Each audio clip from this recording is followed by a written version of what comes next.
Dunmore-Hardy, Compliance Director of Winkworth and also a member of the SAFEagent Steering Committee. So, Hugh, you've come here really as a delegate and with your SAFEagent hat on. What's your kind of summary of the event today? Because it really has been interesting. Oh, I think it's been great.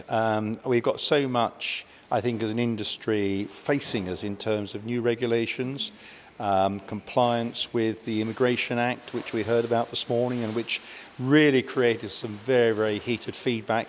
Because I think what government has to do is it has to listen, and civil servants have to listen, because a little bit of what one heard this morning, unfortunately, it just showed they didn't quite understand the process, the lettings process, particularly where it involves certain categories of tenants, and they're talking about student accommodation.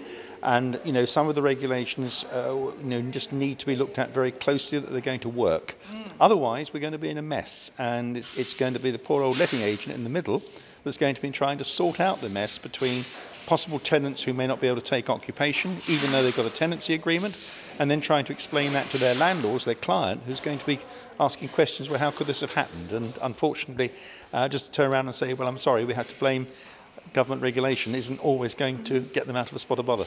And I think the dialogue that we saw between the delegates and the representatives from government, I think that shows the power of the NALS Conference to bring people together in this almost like a forum, where everybody can talk and discuss ideas. Oh, it's tremendous buzz, and I think people come here today, they want to get something out of.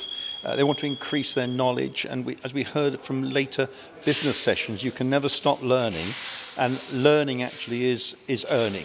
And I think that was a lovely little expression that was given to us, one of the speakers in the afternoon. He says, learning is earning. And I think if there's one little thing that one goes away and takes away, and I always believe when you go to these type of events, you try and take away 2 or 3 messages, and that's one that certainly stuck in my mind, and I think it should stick a lot more in the minds, I think, of people in our sector.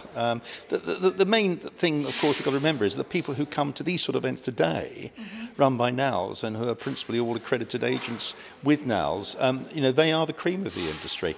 And unfortunately, I don't think this is always recognised or appreciated. And, the regulations that are coming are sort of targeted much more towards what I call that, if I use that expression, rogue element that we kept hearing about. But at the end of the day, we are all in the same business, and we're only as good as almost the lowest common denominator in that business. And it's important that we do get the standards and the transparency, and some things may come across to people as being controversial, but it's all about as I said, the public, landlords, tenants having confidence in their agents, and I think where they support these events, and particularly, as you say, doing this under the NALS banner, as the badge of competence, I think that's great. Indeed, and I think one thing that really came across both from the delegates and the speakers was people genuinely care about our industry, and I think that's why it was such a high to finish with John Paul of Castledene, because he's such the caring face of the industry and has achieved media sort of acclaim for that. Absolutely, and you can't take away from him what he has achieved, and again, there are lessons to be learnt there for everybody, and I think that again is the important thing, whether it's how to create a business plan, how to keep evolving that plan to actually drive your business forward, and the often repeated messages about the biggest asset the business has got is the staff, but there is a man committed to bringing his staff on, and the Investor in People awards that he's obtained at the very highest level just demonstrates putting actions into practice. Absolutely. So I think it ended on a real high, and it's been a really successful day. Excellent. And what do you feel that people will take away from this event? That what's the real, if we had to really go into the nitty-gritty, what is the real value of this event?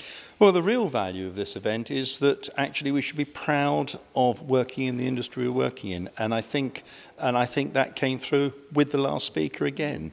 We can all make an individual contribution through our businesses to how people perceive our business, and again, you know, the session we had on social media, very, very important. And I think we all recognise that, as you say, if you're not on social media, you're not being talked about, actually you're not doing it right, and you're not getting your message across. So I think all of it knits together extremely well. So I think everything, when you look at all the sessions, we had the sort of the intent side this morning on regulation, but actually as we move forward, we got into sort of business development and how we get that message out. Yes, it had a lovely flow to it today, didn't it? Yeah, terrific. Well, thank you so much for sharing your views. Pleasure. We appreciate your contribution. That's my pleasure. Thanks very much.